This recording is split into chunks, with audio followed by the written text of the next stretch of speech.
High বন্ধুরা, সবাই কেমন আছো? আশা করি ভালো আছো। আমরাও সবাই ভালো আছি। তো দেখো আজকে কি রান্না করছি। এদিকে আছে টমেটো, বেগুন, পেঁয়াজ দিয়ে করছি, ভালো করে ভাজা ভাজা করে দিচ্ছি।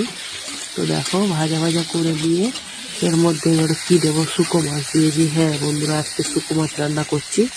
তো এই যে শুকো মাছটাকে একটু নুন দিয়ে হালকা করে ভেজে নিচ্ছি তেলের মধ্যে দিয়ে। আর এদিকে সবগুলো নেড়ে চেড়ে নিয়ে একসাথে করে আবার ভাজবো। এই যে একসাথে ভেজে নিলাম। একসাথে ভাজার পরে ওটাকে সাইড করে দিলাম, একটু রসুন কুচি দিলাম। রসুনটা গ্রেট করে নিয়েছি, কারণ রসুনটা বাটলে ভালো লাগে না। তো দেখো রসুনটাকে একটু ভাজা ভাজা করে একসাথে ভেজে নিলাম, নিয়ে একটু হলুদ গুঁড়ো দিলাম, একটু লঙ্কা গুঁড়ো দিচ্ছি। দেখো এই যে একটু লঙ্কা গুঁড়ো দিলাম, হালকা পরিমাণে অল্প পরিমাণে জল দিয়ে একটু কষতে থাকবো।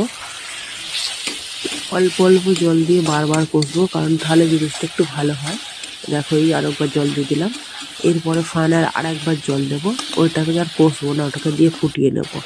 তো এই দেখো এই যে আর একটু জল দিয়ে দিলাম, নিয়ে একটু কমিয়ে গ্যাসটা হালকা আছে দিয়ে এটাকে পুরো ঢাকনা লাগিয়ে দেবো।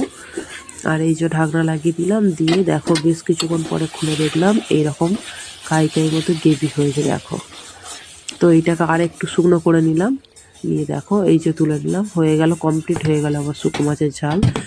আর এদিকে হয়েছে মাছের ঝোল হয়েছে ফুলকপি দিয়ে,